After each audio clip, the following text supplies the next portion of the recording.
자, 오늘 말씀의 제목이요. 우리를 불쌍히 여기소서. 자, 오늘 본문의 말씀은요, 우리가 지난주에 살펴본 이 회당장의 딸, 그리고 이 혈루증 앓았던 여인을 치유하신 예수님께서 두 맹인을 오늘 치유하시는 사건을 말씀하고 있지요. 우리가 다음 주에 살펴볼 이 귀신 들려 말 못하는 사람을 치유하는 사건과 더불어서 오늘 이 대표적인 주님의 이 치유의 사건들의 핵심은 뭘까요? 바로 예수님의 분명한 정체성을 보여주는 사건이다라는 것이죠. 그렇기 때문에 오늘 본문의 주제 또한 사실은 두 맹인의 믿음 그 자체보다는 사실은 그들의 그 믿음을 통한 오늘 예수님이 누구신가를 우리에게 더 분명하게 보여주고 계십니다. 자, 그리고 오늘 우리는 이 두 맹인의 모습을 통해서 어떻게 보면 우리 자신의 모습들을 발견하게 됩니다. 여러분, 이 시간 우리가 깨달을 수 있는 귀한 은혜가 과연 무엇일까요? 오늘 이 시간에 좀 그것을 좀 나누기를 원합니다. 첫 번째로 두 맹인, 이 두 맹인을 통해서요, 우리의 모습을 여러분 보게 되는데 대표적인 것 중에 하나는 뭐냐면 우리의 부족함이 우리의 신앙을 낳을 수 있다라는 것이죠. 무슨 말입니까? 자, 먼저 이 두 맹인의 모습을 보면 우리의 부족함, 우리의 연약함, 여러분 이것이 우리의 신앙을 낳게 되는 모습을 보게 되는데요. 사실 이 표현은 조금 조심스러울 수 있습니다. 하지만 오늘 이런 부족함을 경험하는 사람이 오늘 주님을 더욱더 간절하게 찾게 된다라는 말씀을 저는 여러분께 드리고 싶어요. 여러분, 해당장의 딸을 살리신 예수님이요, 이제 그곳을 떠나가십니다. 그때 두 맹인이 주님을 따라오기 시작합니다.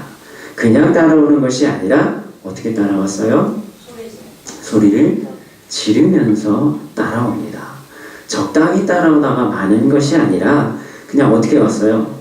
예수님의 집에 가실 때까지 계속 따라갑니다. 그냥 따라갔을까요?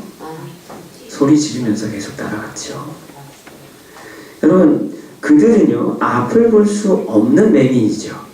그렇죠? 그래서 누군가의 그들을 도와주지 않으면 사실 어딘가조차도 쉽게 갈 수 없는 사람들이 이 두 맹인들입니다.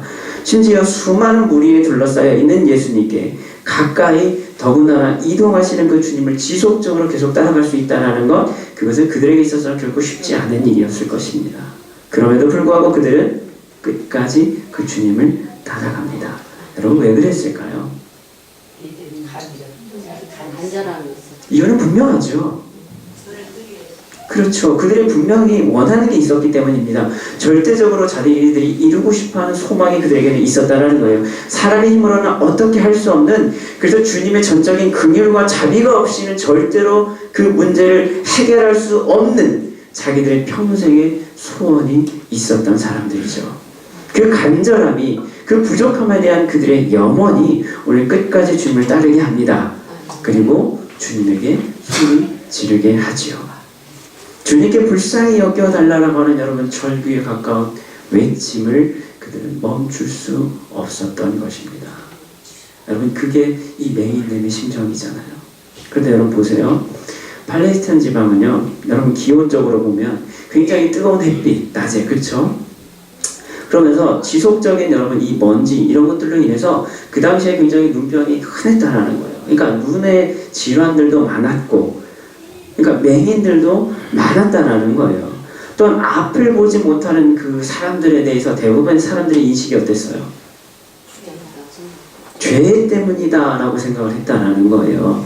그러니까 죄에 대한 징벌로 너는 벌을 받아서, 그러니까 하나님의 심판을 받아서 너는 맹인이 된 거야 라는 생각을 했다라는 거예요. 여러분, 요한복음 9장 2절을 보면 우리가 더 분명하게 나오는데, 여기 보면 이렇게 표현이 되어 있어요. 제자들이 물어 이르되 랍비여, 이 사람이 이 맹인으로 난 것이 누구의 죄로 인함입니까? 그 자기 죄 때문입니까? 아니면 이 사람 부모 때문입니까? 라는 질문을 합니다. 그러니까 한 맹인을 보면서 제자들이 주님께 묻는 거예요. 주님, 이 사람이 맹인인데요, 이 사람이 왜 맹인 됐습니까? 누구 죄 때문에 이 사람이 맹인이 된 겁니까? 이 사람 죄입니까? 아니면 그 부모 때문에 이 사람이 맹인이 된 겁니까? 이게 그 당시에 사회적인 인식이었다라는 거죠. 주님의 제자들조차도 주님께 그걸 물어보는 거예요. 이 사람 무슨 죄를 졌길래, 도대체 얼마나 큰 죄를 졌길래 이렇게 맹인이 됐나요? 누구의 죄입니까? 이걸 물어봤다라는 거죠. 더군다나 여러분, 맹인이 되면 제사장 직분도 감당할 수 없었습니다. 그게 레위기 21장에 나와요. 자, 그러니까 종교적인 영향까지도 있는 사람. 그러니까 철저하게 이 맹인은 죄인인 거예요. 하나님께 심판받은 대표적인 죄인, 맹인이에요. 저주받은 사람인 거예요. 부정한 사람이죠. 가까이 하면 안 되는 사람이죠. 그 사람들이 할 수 있는 거라고 뭐예요? 구걸하는 것밖에 없어요.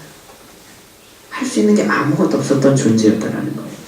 그들은요, 그래서 죄인 취급을 받고 온전한 사람으로 제후받지 못하는 대표적인 또한 소외적인 이 소외된 사람 가운데 하나가 바로 이 맹인이었다라는 거죠. 그런 그들이었기 때문에 오늘 사람의 힘으로는 고칠 수 없는 그 질병을 안고 그렇게 살아가는 이들이기에 지금 오늘 자신을 지나가는 그 주님이 더욱 그들에게는 간절할 수밖에 없었던 것이죠. 여러분, 우리는 지난주에요, 고통의 자리가 곧 그것이 은혜의 자리가 된다라는 것을 우리가 알았죠.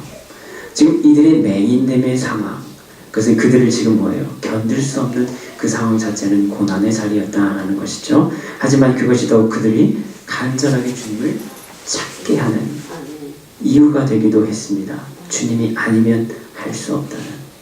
그래서 그분의 긍휼을 간구하는 그 모습으로 나아갈 수 있게 만들어 주었다라는 것이죠.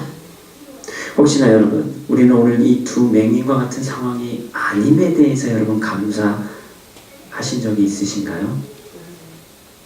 여러분, 그런가요? 내가 맹인 같지 않음에 감사합니다.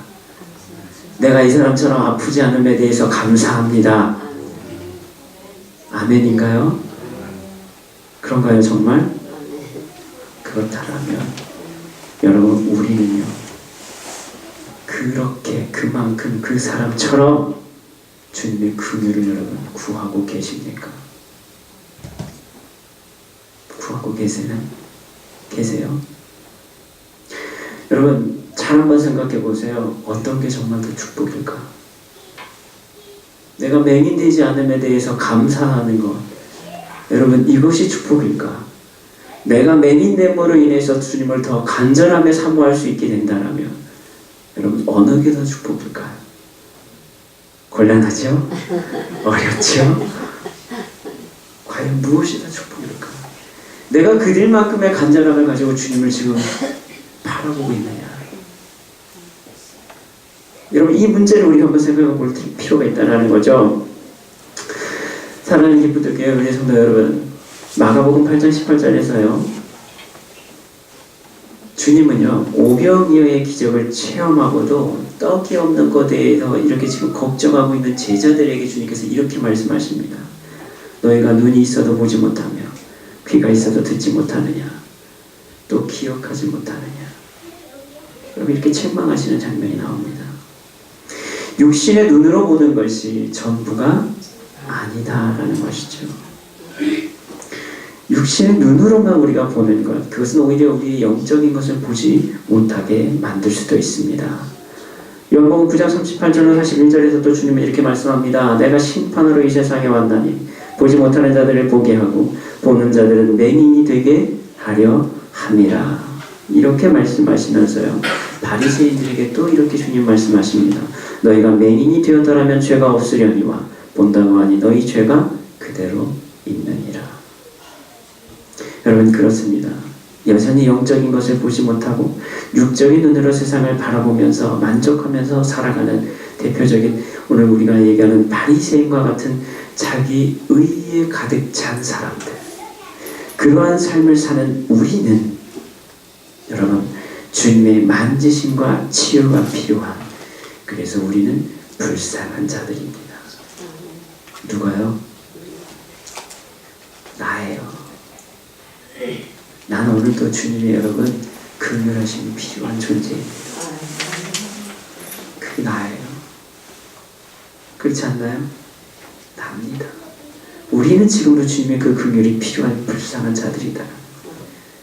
아직도 영적인 그 귀한 것을 우리는 보지 못하고요. 세상적인 것에 여러분 감사하면서 살아가는 그게 나라라는 거예요. 그게 메인이다라는 거예요. 그게 우리다라는 것이죠. 오늘도 우리는 우리의 부족함을 주님 앞에 드러내며 그분의 긍휼을 구해야 될 존재들입니다. 마음의 가난함을 느끼는 자, 그 사람이 영적인 은혜를 사모할 수 있습니다. 오늘도 죄인됨을 고백하며 영적인 것을 사모하는 우리 모두가 되기를 소망합니다. 심령이 가난한 자는 천국이 그들의 것이며, 오늘도 여러분 가난함으로 부족함으로 주님께 여러분 더욱더 의지할 수 있고 그분을 바라볼 수 있는 소망이, 믿음이 있기를 간절히 기도합니다. 자, 두 번째를 여러분 오늘 이 맹인의 고백 가운데요, 우리가 또 기억해서 봐야 될 것이 하나 있어요.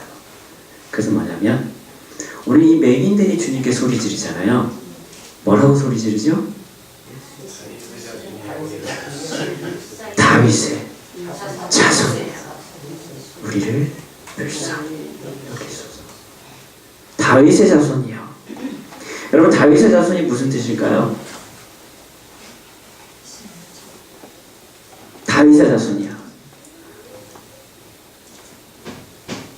자, 오늘 우리는요, 비록 육신의 눈은 멀었지만 어떻게 보면 영적인 눈이 열렸을 때 이 두 맹인의 놀라운 고백을 듣게 되는데, 그것이 뭐냐?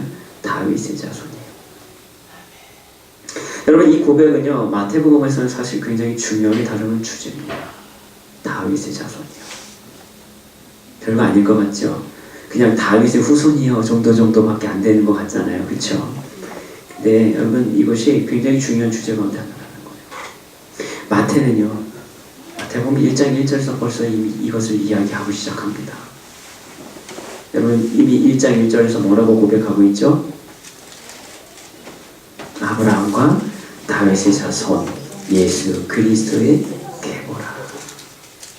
1장 1절 이렇게 시작합니다. 마태복음의 첫 시작을요, 예수 그리스도가 누구인지에 대해서 여러분 소개하잖아요. 그쵸? 그분의 족보를 쭉 소개할 때 1장 1절에서 얘기하는 건 뭐냐면 아브라함과 다윗의 자손 예수 그리스도의 계보라. 여러분 원어로 보면요, 다윗과 아브라함의 자손 이렇게 돼 있어요. 이해가 되세요?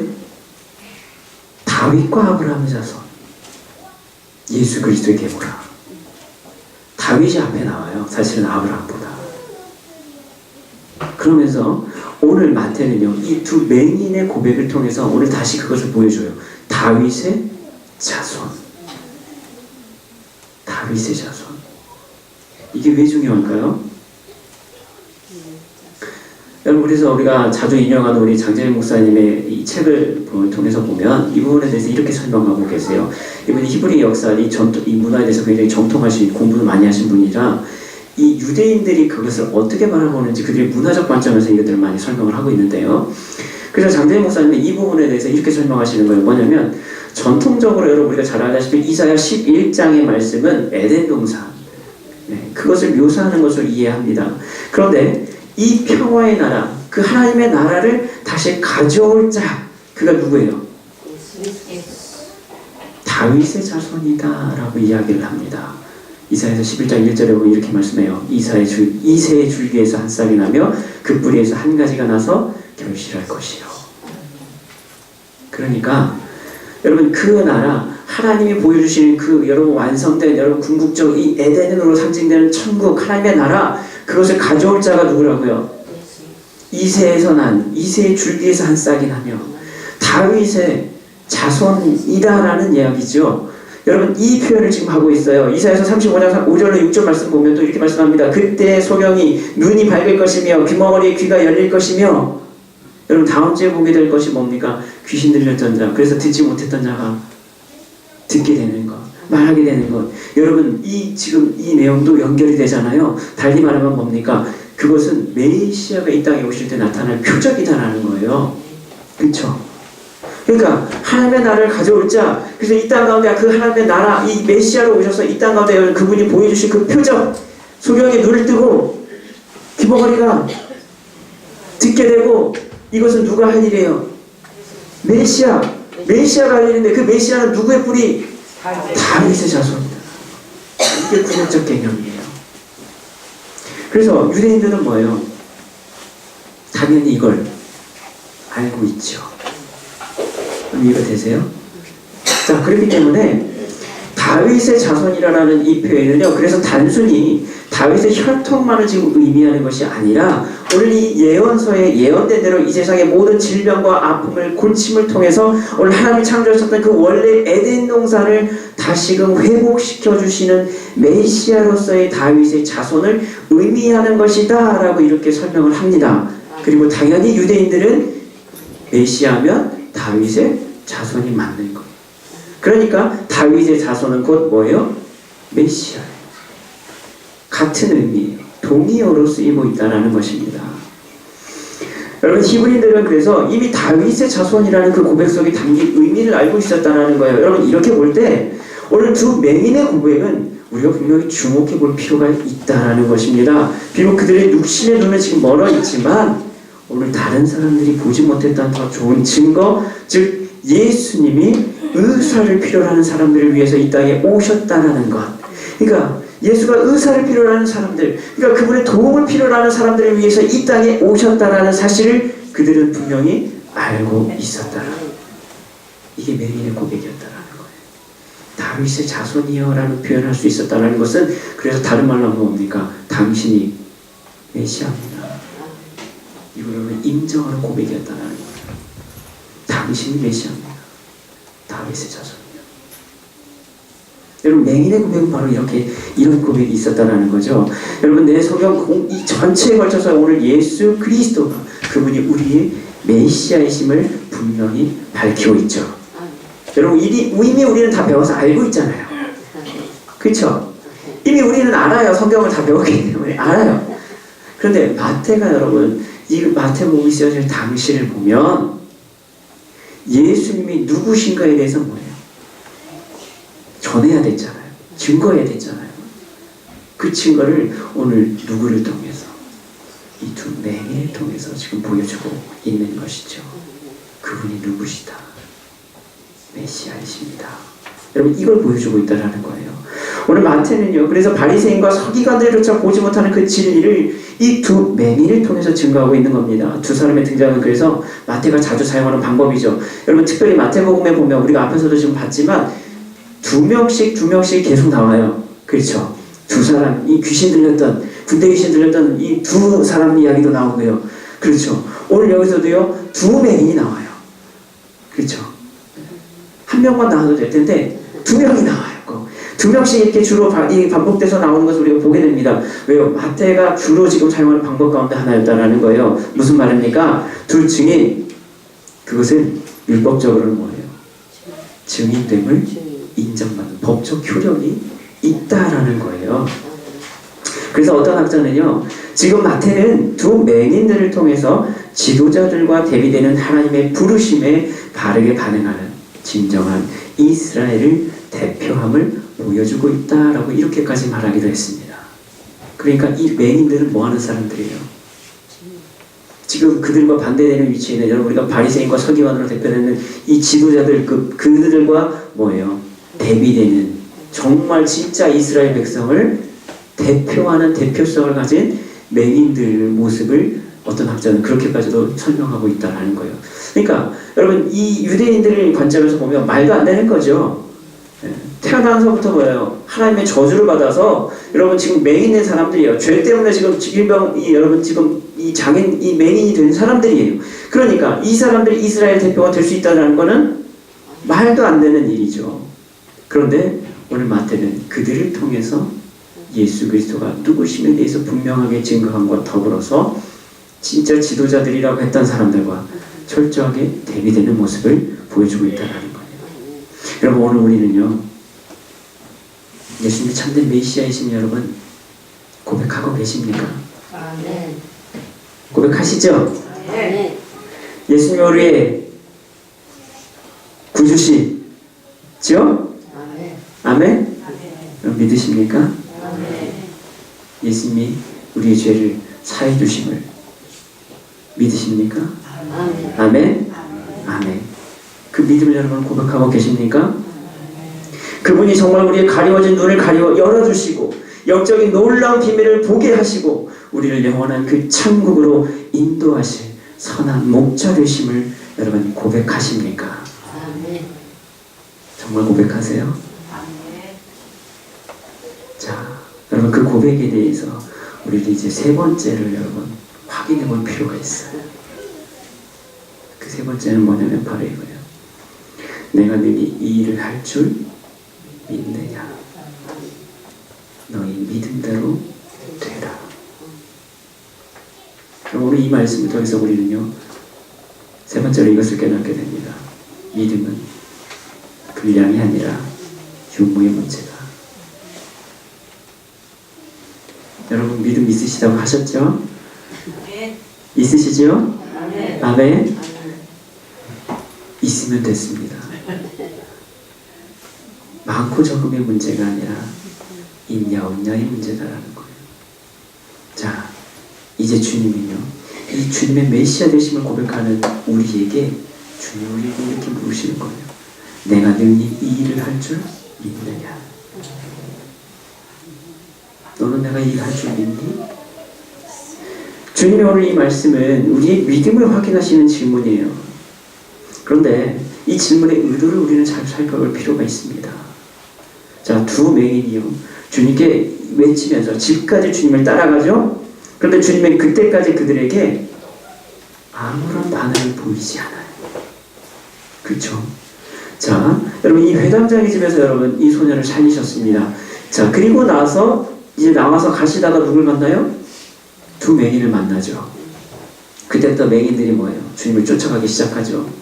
다윗의 자손이 오길 불쌍해서 계속 쫓아갑니다. 근데 주님이 뭐 하셨어요? 근데 뭐 하시죠? 아무 반응 안 하세요. 그리고 어떻게 하세요? 그냥 집까지 가요. 그 집이 주님이 거하시던 집인지 아니면 뭐 제자의 집인지 뭐 학자들 여기에 대해서도 여러 가지 얘기가 있지만 어쨌든 중요한 건 뭐예요?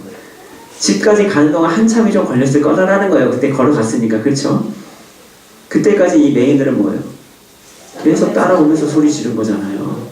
근데 주님은 뭐 하셨어요? 아무 반응을 안 하세요.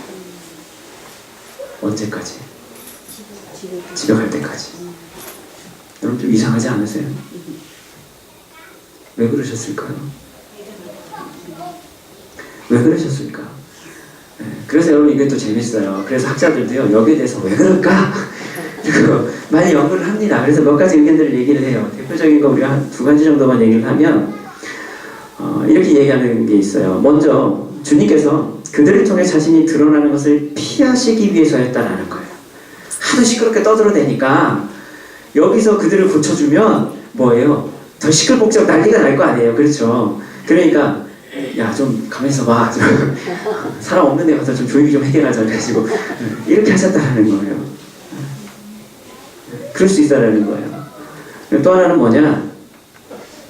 여러분, 왜냐하면 우리가 이것을 어떻게 할 수 있냐면, 여러분 30절 우리가 오늘 말씀 보면 또 나오잖아요. 예수께서 뭐예요? 삼가 아무에게도 알리지 말라라고 분명히 말씀하시잖아요. 그렇죠? 그 부분을 보면 예수께서 아직은 이렇게 공개적으로 드러내는 것을 별로 원하지 않으시는구나 라는 것을 우리가 유추해 볼 수 있다는 거예요. 다른 하나는 뭐냐면 아까 이 얘기 나온 대로 여러분 그들의 믿음을 확인하는 것이지 않았겠느냐. 어떤 면에서는 두 맹인의 믿음을 증가시키기 위한 방법 가운데 하나라는 거예요. 그러니까 쉽게 말하면 이거죠. 여러분 연애를 할 때 남녀 간에 뭘 해요?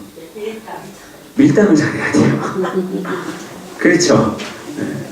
네. 원한다고 훌렁훌렁 다 이렇게 막 그냥 해주고 막 이러면 안 된다라는 거예요. 뭐예요? 적당히 좀 튕겨내야, 예, 그니까 여자가, 그렇죠? 예. 네, 남자가 막 여자들한테 이렇게 매달릴 때 여자가 나도 당신 좋아요 막 한 번에 얘기를 해버리면 뭐예요? 네, 이 남자가 이 도전의식이 사라진다는 거예요. 한 번 정도 좀 튕겨줘야 남자가 더 이렇게 뭐예요? 이 불붙어서 더 이렇게 막 하려고 한다는 거죠. 그런 거 아니겠느냐라고 이렇게 이야기한다는 거예요. 그런데 어찌됐든 주님은 그들에게 이렇게 말씀하시는 거예요. 내가 능히 이 일을 할 줄 믿느냐. 자, 어떻게 보면 주님은 지금 그들의 믿음을 시험하는 것 같기도 하죠. 여기서 우리는요, 믿음에 대한 대의 의도를 우리는 좀 살펴볼 수 있습니다. 어쩌면 우리에게 근본적으로 주어진 여러분 믿음에 관한 질문이기도 합니다. 주님은 우리에게 넌 내가 이 일할 줄 믿니? 라고 여러분 물으실 때 여러분 우리는 어떻게 대답할 수 있을까요? 믿습니까? 믿습니다. 항상 우리에게 곤란한 질문 있잖아요. 그 믿음이 도대체 뭡니까? 자, 학자들은요 오늘 주님의 이 질문에 대해서 그래서 또 이렇게 이야기도 하기도 합니다. 뭐냐면 내가 고칠 수 있는 능력 가진 것을 믿느냐 라는 의미가 아니라 네가 내가 이 일 할 줄을 믿느냐라고 묻는 이 주님의 질문이 내가 너를 고칠 수 있는 능력 가진 것을 믿느냐라는 것을 묻는 질문이 아니다라는 거예요. 여러분 이해가 되세요? 잘 이해 안 되세요? 네, 다시 쉽게 설명을 드릴게요. 내가 이 일 할 줄 너 믿니? 라고 얘기를 해요. 주님이 질문하셨어요. 이 의도는 뭐냐면 자, 너는 아픈 사람이고 나는 너를 고칠 수 있는 능력 있는 사람이야. 근데 너는 내가 너를 고쳐줄 수 있는 능력 가진 사람인 거 너 나 믿니? 내가 너 고쳐줄 수 있다라는 능력이 있다라는 걸 너 믿니? 라는 질문이 아니다라는 거예요. 그게 아니라 너를 고칠 수 있는 존재로서 너는 나를 인정하니? 이 차이를 아시겠어요, 여러분? 여러분 이게 굉장히 중요합니다. 내가 고칠 수 있는 능력 가진 거 너 믿니? 내가 너를 고쳐줄 수 있는 능력이 나한테 있어. 너는 그거 믿어? 라는 것과 너를 고칠 수 있는 존재로서 너는 나를 인정하니? 여러분 조금 더 바꿔보면 이것은요 주님이 가신 능력에 대한 신뢰가 아니라 오히려 주님 그 존재 자체에 대한 믿음을 요구하고 계시다라는 것을 우리는 볼 수 있다라는 거예요. 이것은 예수님의 정체성과 그래서 관련된 질문이다라는 겁니다. 주님이 무엇을 하실 수 있느냐에 대한 것이 여러분 그것이 중요한 것이 아니라 주님이 누구신가에 여러분 초점이 더 맞춰져 있다라는 거예요. 여러분 이해가 되세요? 여러분 한번 잘 생각해 보세요. 우리는 종종 여러분 이것을 착각하는 경우가 너무 많다라는 겁니다. 주님이 가지신 능력에 자꾸 초점을 맞추다 보면 어떤 일이 벌어져요? 우리가 원하는 결과에 따라서는요 때때로 주님이 능력 없는 존재가 되어버릴 수도 있어요. 주님 이거 하실 수 있잖아요. 근데 왜 안 해주세요? 능력 없으시네요. 이렇게 되고 싶다는 거예요. 그러나 주님이 누구신지에 초점을 맞추게 되면 그분이 우리의 주인 되심, 우리의 구세주 되심을 우리는 인정할 수밖에 없다는 거예요. 때문에 비록 우리의 간구가 이루어지지 않았다 할지라도 우리는 실망할 필요가 그래서 없는 거예요. 그분이 안아주셔도 여러분 상관이 없는 거예요. 그리 아니하실지라도 감사할 수 있는 소망이 생겨나게 된다. 주님의 능력에 자꾸 우리의 포커스가 맞춰지게 되면 그것이 안 될 때 능력 없는 분이 되어버리는 거예요. 그러나 그분의 능력에 상관없이 그분이 누구신지에 대한 그분 자체에 대한 여러분 우리의 마음이 있고 관심이 있고 우리의 초점이 그분이 누구신지에 대해서 여러분 포커스가 맞춰져 있으면 그분이 그리 아니하실지라도 왜요? 그분은 우리의 주인 되시기 때문에 그분이 안 해주실 수도 있는 거예요. 여러분 이 차이가 굉장히 크다라는 거예요. 그래도 감사할 수 있는 거예요. 주인이 원하지 않아서 안 해주시는 거 여러분 그게 문제될 게 없는 거예요. 그분이 능력이 없어서 안 해주시는 것이 아니라 그분이 내 주인 되시고 그분의 주권대로 여러분 행하시는 일이기 때문에 그것이 주님의 뜻이기 때문에 그래서 여러분 감사할 수 있는 거예요. 여러분 이 차이가 있다는 거예요. 네가 이 일 할 줄을 믿니? 여러분 그 믿음은요 주님의 능력을 믿는 게 아니라 주님이 무슨 일을 하시는 누구신지에 여러분 거기에 포커스가 맞춰져 있다는 거죠. 여러분 이것이 참된 믿음의 모습이다라는 거예요. 오늘 이 시간 우리의 구세주 되신 주님을 찬양할 수 있기를 소망합니다. 아멘. 그리고 이제 이 질문에 대해서 주님께서 응답하신 말씀이 뭡니까? 너희 믿음대로 되라. 이 말씀은요, 여러분 참으로 두렵기도, 그러나 여러분 또한 설레이는 말씀이기도 합니다. 이 믿음대로 되라. 여러분 정말 문자 그대로요. 우리 믿음대로 여러분 한번 된다고 한번 생각해 보세요. 행복하죠? 즐겁죠? 아멘. 그런데 여러분 그게 과연 올바른 것일까요? 그렇습니까 여러분? 여러분 우리는 다 믿음 있잖아요. 믿음 없으신 분 다 믿음 있잖아요. 그렇죠? 자, 그런 우리가 가진 그 믿음대로 된다면 이 세상이 어떻게 될까요? 제가 볼 때는요, 아마 난리 날 것 같아요. 내가 가진 믿음 가지고 여러분 이 세상이 다 그렇게 된다면 여러분 세상 난리 나겠죠. 내 믿음대로 돼야 한다면 이것도 돼야 되고요, 저것도 돼야 돼요. 이것도 지금 채워져야 되고요, 이 문제도 빨리 해결돼야 되고요, 이거 다 돼야 돼요. 내 것이. 여러분 이것이 얼마나 이기적인 것입니까? 내 것이. 우리 안에 남아있는 여러분 욕심이요, 결코 우리의 믿음을 바르게 만들지 못한다는 거예요. 그래서 우리는 누구예요? 그래서 우리는 본질적으로요, 불쌍한 자들입니다. 이게 우리다라는 거예요. 불쌍한 자들입니다. 그래서 주님은 오늘 우리의 믿음에 비례해서가 아니라, 우리의 믿음의 질이 좋아서가 아니라, 또한 믿음의 치유가 일어나는 근거가 아니라 예수님의 주권적 권위를 통해서 그 치유가 일어나고, 단지 우리의 믿음은 주님의 주권적 행위를 경험하는 통로가 될 뿐이다 라는 것을 우리에게 보여주고 계십니다. 우리의 믿음은요, 주님이 역사하시는 그 믿음의 행위들을 통해서 여러분 그 은혜를 여러분 경험하는 통로일 뿐이에요. 여러분 이 차이를 우리는 잊지 마셔야 될 줄 믿습니다. 통로가 있느냐 없느냐, 그 통로가 막혀있느냐 열려있느냐, 여러분 이 문제뿐이다라는 거예요. 사랑하는 성도 여러분, 우리의 믿음은요, 주님의 도우심을 구하는 능력이 아닙니다. 죄송한 말씀이지만 우리의 믿음은요, 능력 없어요. 능력은 누구에게 있어요? 주님께 있는 거잖아요. 주님이 하시는 거예요. 내 믿음이 하는 게 아니라 주님이 하시는 거예요. 나는 뭐예요?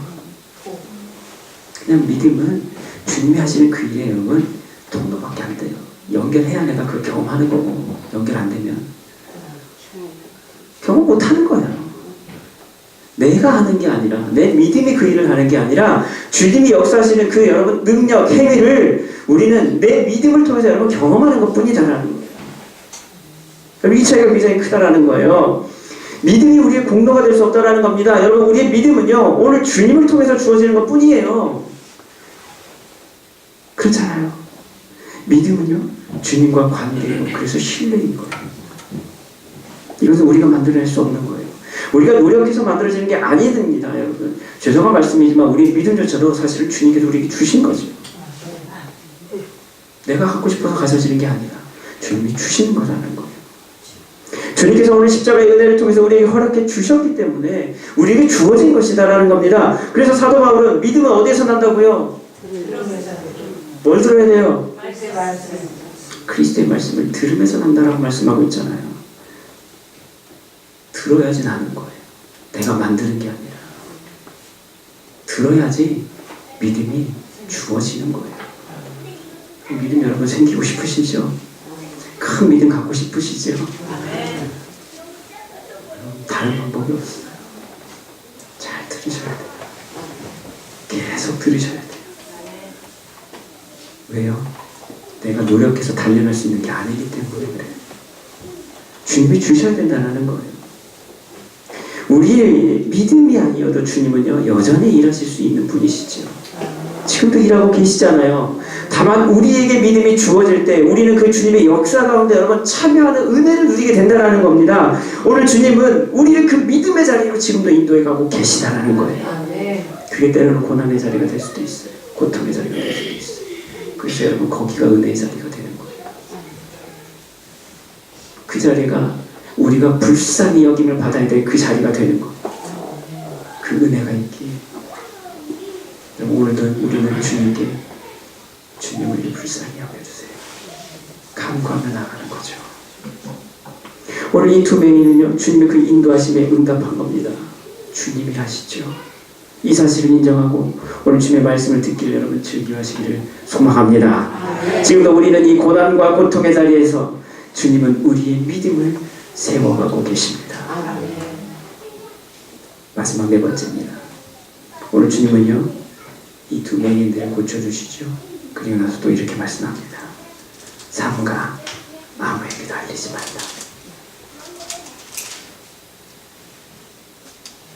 뭘까요? 여러분 우리는요 은혜를 알면 전하게 됩니다. 무슨 말일까요? 여러분 보세요. 자 마지막으로 주님은요 그들의 눈을 만지시고 고쳐주시죠. 우리가 만지심에 대해서는 앞에서 좀 배웠으니까 그냥 넘어갈게요. 주님 만지시죠. 그리고 엄히 경고하시는 거예요. 사실은 굉장히 주의해서 야 아무한테도 말하지 마 경고하시는 거예요 지금. 자 그런데 그들이 알리지 않을 수가 없었다는 거예요. 곧 예수의 소문을 온 땅에 퍼뜨렸다라고 오늘 본문에 얘기하죠.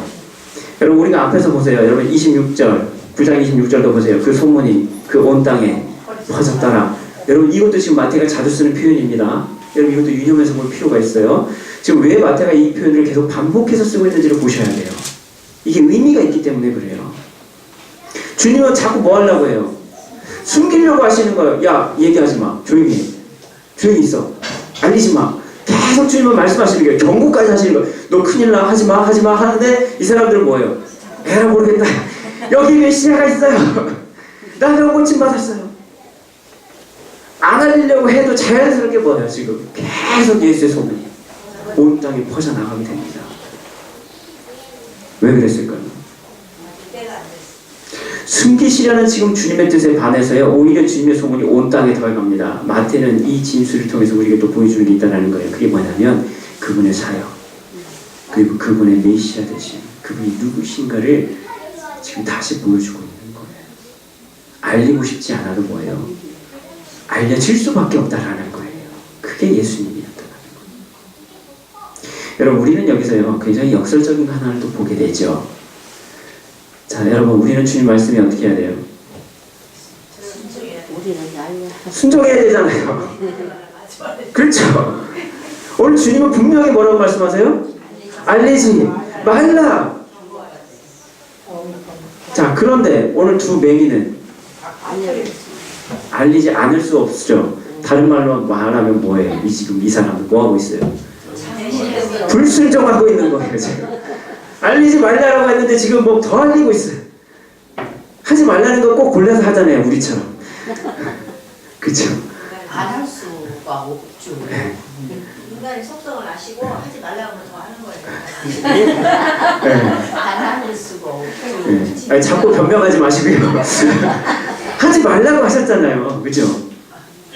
우리는 대표적으로 불순종하면 안 된다는 것을 지금 계속 배워왔는데 주님 분명 알리지 말라고 했는데 맹인들은 자꾸 뭐예요?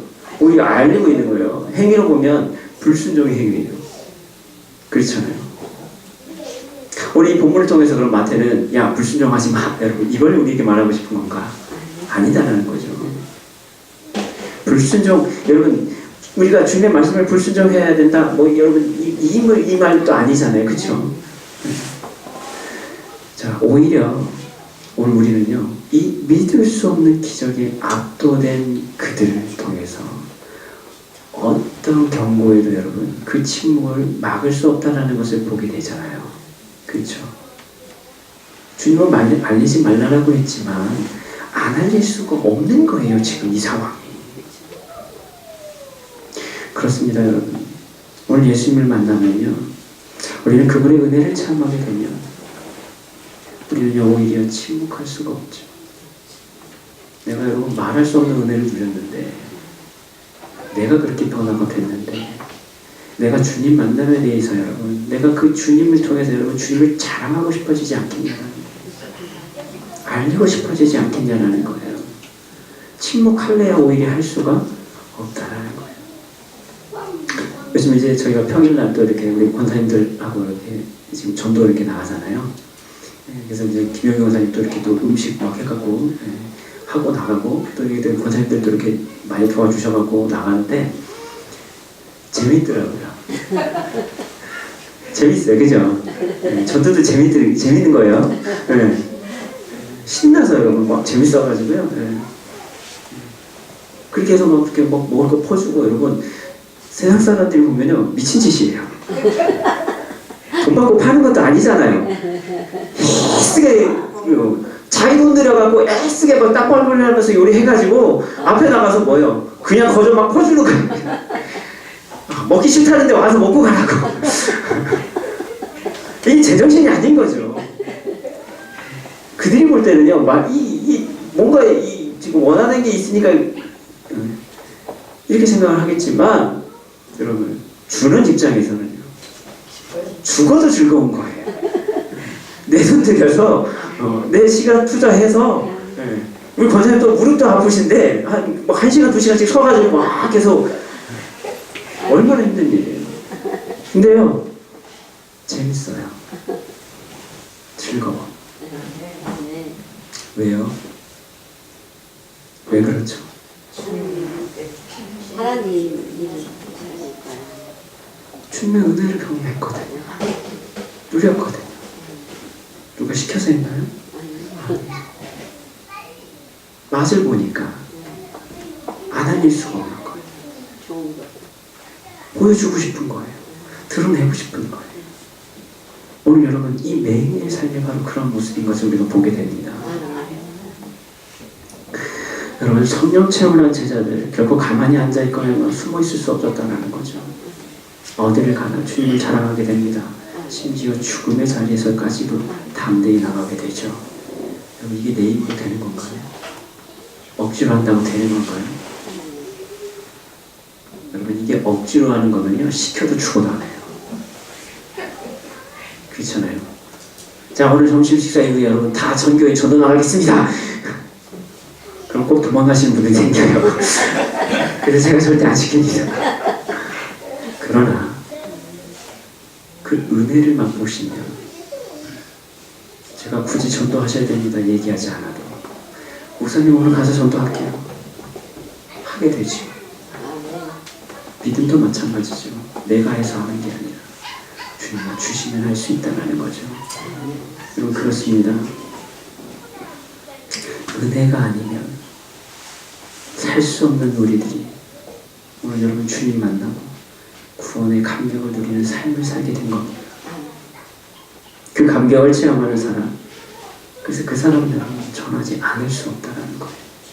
아직도 우리가 그 은혜를 맛보지 못하고 있다면, 그렇다면 우리는 오늘 이 두 맹인의 간절함처럼 오늘 우리의 영적인 맹인됨을 통회하면서 오늘 주님께 불쌍히 여겨주심을 여러분 구해야 될 줄로 믿습니다.